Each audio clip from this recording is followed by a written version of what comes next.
Hey guys, it's Mr. Sheeline here. This is going to be the video covering the part 2 of the 3.2 notes, the ionic formula creation polyatomic ions. So pretty much everything on here is already going to be filled out. That should have been mentioned in the Google Doc, or sorry, the Google Classroom, assignment description, material description that I put in there, the instructions. It's already filled out because for the most part, most of this is already pretty self-explanatory. Like we filled out the monatomic notes, and for the most part, and it's also to save on time because this takes a bit to write in. But the difference between monatomic and polyatomic is that monatomic means one atom, polyatomic means basically two or more different atoms that are in a combined, as in this case, into a compound that we're going to keep as a solid compound. Okay, so when you see monatomic, you should think of that list that you got on the part or 3.2 part 1 notes. Monatomic is just a single atom, single type of atom. So it would be like, say, just boron, just carbon, just oxygen. Whereas polyatomic is going to be two or more, so that's going to be like phosphate and sulfate and hydroxide and nitrate, nitrite, all kinds of other different particular compounds that we're going to be putting in here. So, and then of course that means that a polyatomic cation just means it's a positively charged. It's a positively charged polyatomic polyatomic cation, ion. In this case, more of like an ionic compound. And now there isn't too many of these. We'll go through those in just a bit. I'll show you where to find this. But we're going to go through those in a bit. But there's not too many of them. We only include 2 that you have to really worry about. And you'll see them in a second. And then there is there are the polyatomic anions. And we cover a whole lot of anions. Okay, most of the list, probably a good like 99% of the list, are nothing but anions. Okay, and of course these are the negatively charged polyatomics. Okay, and then we've got these silly guys that we also have to include, the transition metals. So these are the cations that are capable of forming more than one cation with different ionic charges. Whew, sorry. Now, I kind of already covered those, or at least mentioned them. I can't remember where I mentioned them, but I've mentioned them before. These are going to be, like it says here, guys that we have to watch out for. And they're the ones that we usually label with Roman numerals, which when we take them from, the naming, like if we take them from the compound names, easy peasy simple. It's a little different story when we then have to go the opposite direction, where we're given the formula and we have to name the formula.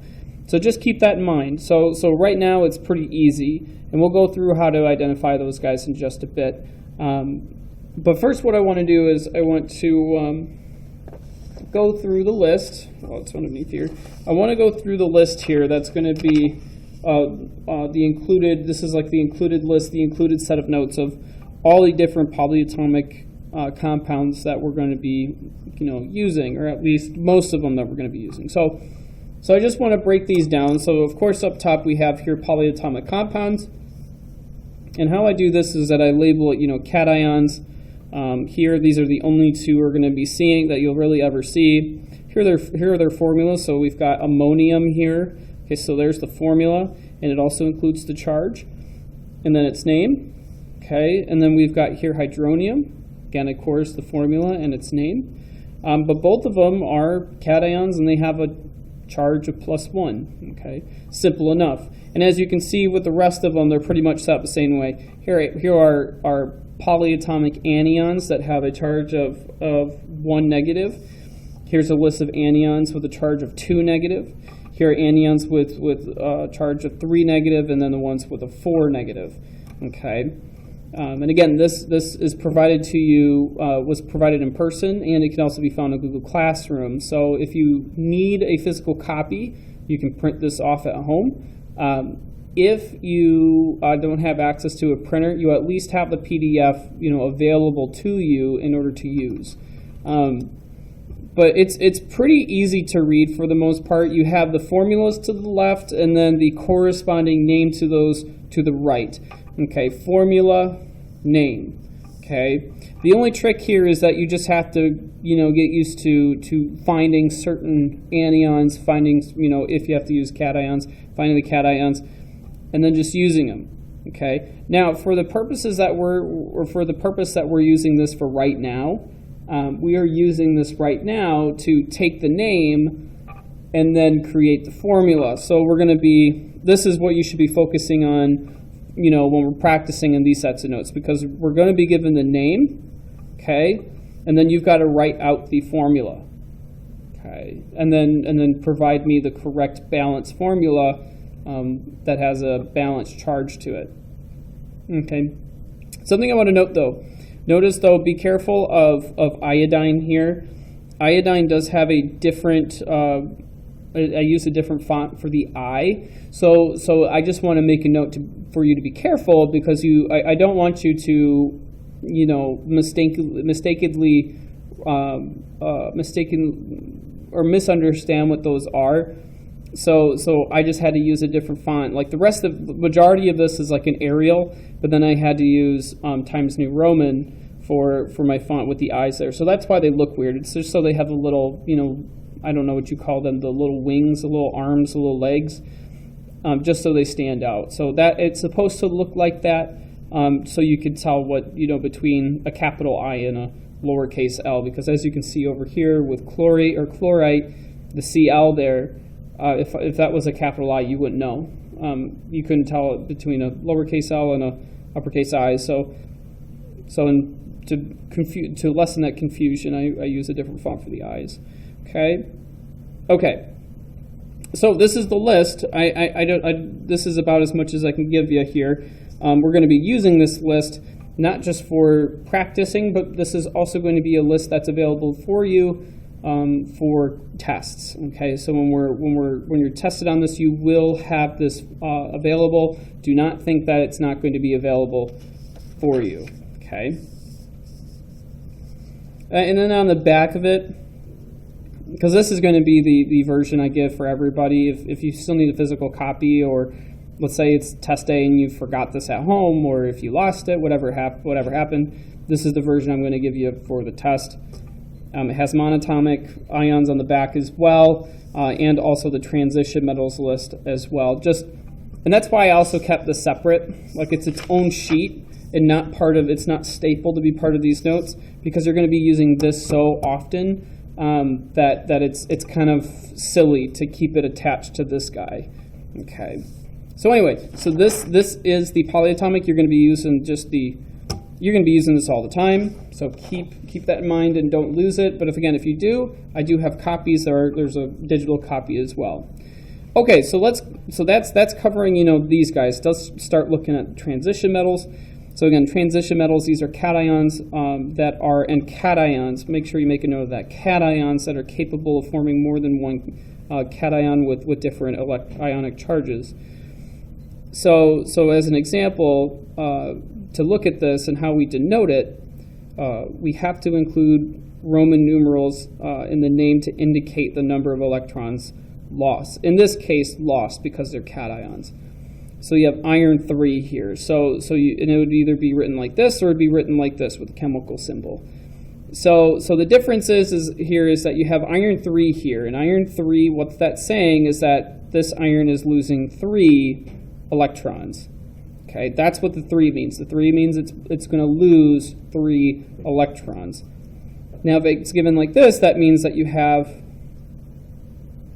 an iron atom that's going to lose 2. It's going to be losing 2 electrons.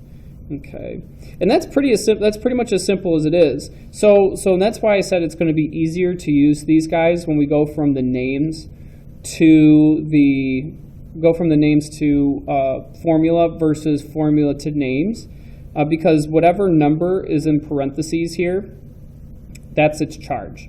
Okay, It's as simple as that. Now we'll get into, we'll soon be getting into how do you take this and then write this, okay? Or how do you start with a full formula and then name the formula properly, especially with transition metals. We'll get to that. That's a different part of 3.2 notes. That's down the road here.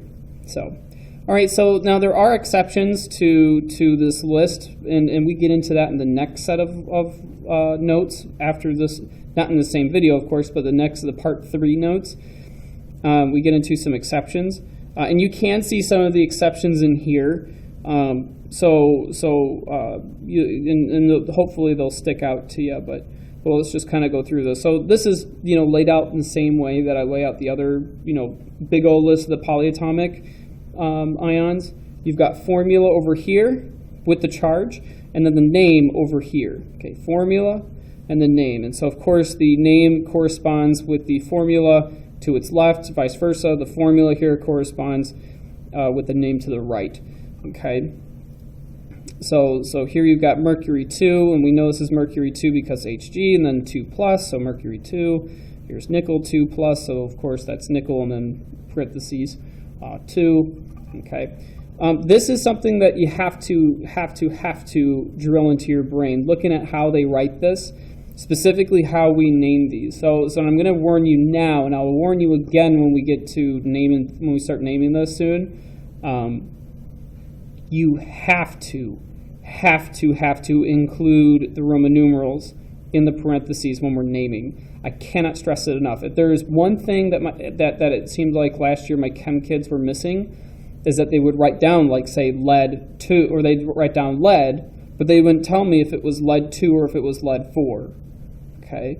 They would give me copper, but they wouldn't tell me if it was copper 2 or copper 1 or copper 2. Okay? We'd write down cobalt, but they couldn't tell me if it was cobalt 3 or cobalt 2. Okay, and they lost points because of it. So as we are practicing with transition metals, and just really everything here, it's good to try to practice to not have to use these tables. But I give you these tables to help you. Okay, I give these tables to help you. You have to use these tables in order to do the best that you possibly can. Because I do not expect you to memorize all of this, and I definitely do not expect you to memorize all of this. Okay, plus all of this right here as well. That's absurd. So please, I cannot beg you enough to use these tables. And just as like also a little extra, like, I can tell you that Mr. Hamer doesn't give his students, or at least last year he didn't give his students this table, so I made this for you guys, so just so that you are that much more prepared to solve these problems, and really no reason why you can't complete all the material to the best of your ability and to really get high scores on them. Because I hand quite a bit of material to you. A lot of information is provided for you. So please, learn how to read this. Learn how to use this properly. Okay, so now that we've kind of gone through that, let's kind of look through some of these. Okay. Now, so what you should have while we're going through this, before I go through the top here, what you should have your periodic table of elements all ready to go. You should have the polyatomic compound list ready to go, which again also includes transition metals and also monatomics on the back. We should have everything ready to go here. So, ionic chemical formula creation. So remember, we have to have a cation and we have to have an anion. The compound must be electrically neutral, so that's what we practice with the crisscross method, because we're going to be using the crisscross method here. You've got to think about making a neutral atom or a neutral compound. Okay. Transition metals have Roman numerals, which tells the charge of the cation. Okay. We're going to use the crisscross method here in order to do this. So that's why we need the polyatomic compounds and monatomic here to help us out. So let's give this a shot. So we've got here, it says copper 3 bromide. Okay. So what we should be doing immediately first is we should be looking at our list here. Now, just looking at the name, you should be able to kind of put together that, wait a minute, copper 3 and bromide, that doesn't sound like that's, something that's a polyatomic ion. So, but just to double check, maybe you go through and you read everything here and see that neither copper 3 nor excuse the bell, copper 3 nor bromide are in here. Let's try something else. Now copper 3, now because transition metals are here, I'm going to see that my copper 3 is going to be right here. Oop, pointing out the wrong one. Where's my Cu? Copper 2, let's see. Huh, that's strange. I didn't realize my copper 3 is supposed to be on here, and I don't know why it's not. Anywho, we're going to use copper 3. Okay, even though I do have copper 2 here, and I got copper 1. Yeah, that's strange. Copper 3 should be on here too. That's my bad. I don't know why it's not on there. But anyway, copper 3, regardless, it's going to be, we're going to be tackling it in the same way anyway, so it doesn't really matter. But let's say copper 3 was on this list. Okay. So we've got copper 3, so it's going to be Cu 3+. Now, and here's the beautiful thing too, is that, and this is why we have the periodic table, is that let's say you don't have something on here, or let's say there is an example like this where you can't find it, and you don't know what the chemical symbol is. Just look for it. Okay, boom, right there, copper, Cu, all good. Shoot, you could even Google it. Go to P table, whatever you need to. Okay. But then you know what the charge is because it has the Roman numerals, so Cu 3+, bromide. So let's move on to bromide. So I just know that bromide is going to be, bromide's going to be here. It's going to be on here because that is, I just know that off the top of my head, it doesn't sound like it's a polyatomic ion, so it should be a monatomic, and not only that, remember, the structure still stays the same. We have our cation here first, and we have our anion here second. So if I didn't see it over here, okay, okay, then it has to be over somewhere in here, specifically up here in an anion. And bromine is going to be right here, only it's bromide. And again, we get into why that's named it like that in part 3 of the notes. But looks like I got bromide. I'm going to write Br and then a negative there. So I've got that. I've got them written down. Crisscross. And I'm going to have Cu and then Br3. And I have my answer. Okay. It's as simple as that. Okay. The only place where it's going to get tricky here is when we've got to deal with the polyatomics. So let's deal with the polyatomics now. So we've got potassium sulfate. So I know potassium off the top of my head now because I've worked with potassium a little bit. So potassium is going to be a K. I'm going to come over here and to see where potassium is at. There's potassium and it's K+, so it's going to be a single positive charge. Sulfate. Well, sulfate sounds like, well, first off, let's see. Remember, this is our cation, and this is our anion, so we expect sulfate to be our anion. Sulfate does not sound like sulfur, not entirely, or at least it doesn't make me think of sulfide, because as I can see on my monatomics, it's all IDE for whatever reason it is, but I see, I don't know what that reason is yet, but I can see the pattern. So I should expect it not to find it here, but on my polyatomic list. So I'm going to go through and I'm going to read through my polyatomic list, and I'm going to find sulfate. I'm going to find it all the way over here for my 2 negative charged anions. So it looks like its formula is SO4 2 negative. Okay. Now, like I mentioned in the other video, this is a polyatomic ion, and we treat these guys as if they're like a single locked-in unit the entire time. Okay. The only time that we're going to split these guys up, and the only time that we're going to change them, is when we get to certain chemical reactions like double replacement and single replacement, and even then, like, they pretty much still stay together. But anyway, so we're going to still do the crisscross method. We're going to leave that little 4 alone because what we care about is the charge. We're going to crisscross, and then what we should have here is K2SO4. and we have our answer. Again, it's that simple. Now, let's take a look at the next one. So aluminum nitrate. So I know, again, I've done some work with aluminum. I at least know the symbol, and I see that it's a cation. Okay, so if it's a cation, I'm going to go here, and I'm going to see if it's on this guy, and it should. Sorry for the bell. And there it is right there, Al3+, and then nitrate. Nitrate, again, because it sounds like sulfate, I should be thinking, hey, wait a minute, that sounds like a polyatomic. So I'm going to look at my polyatomics here, look at my anions, because it can't be a cation, and I'm going to go through and look at that. Oh my goodness, it's in alphabetical order by name. Isn't that just so cool?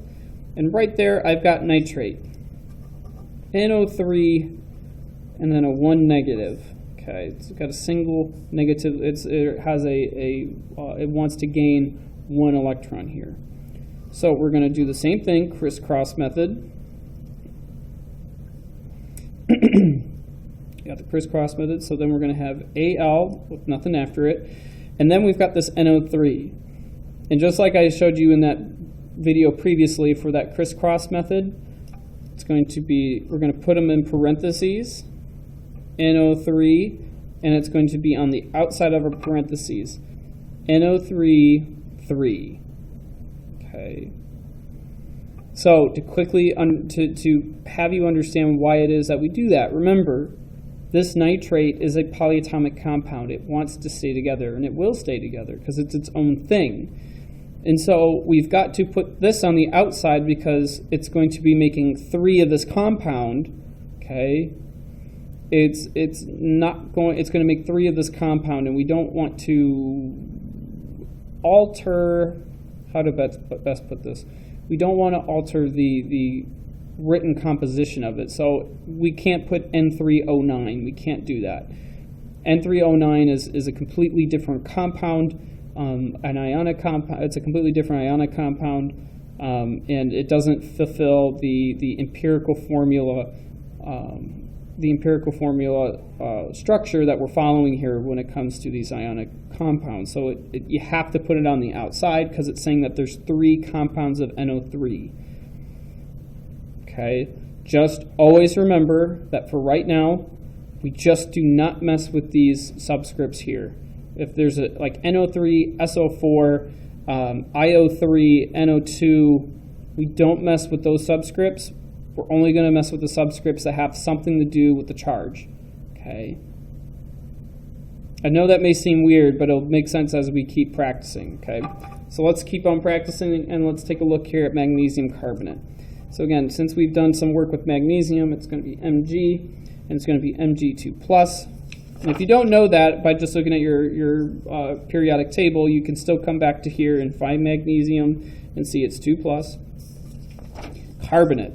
Okay, so again, cation, anion. So I'm going to look here in my anions here, and it looks like I'm going to find my carbonate, not up here, but I'll find it down here. Carbonate is going to be CO3, 2 negative.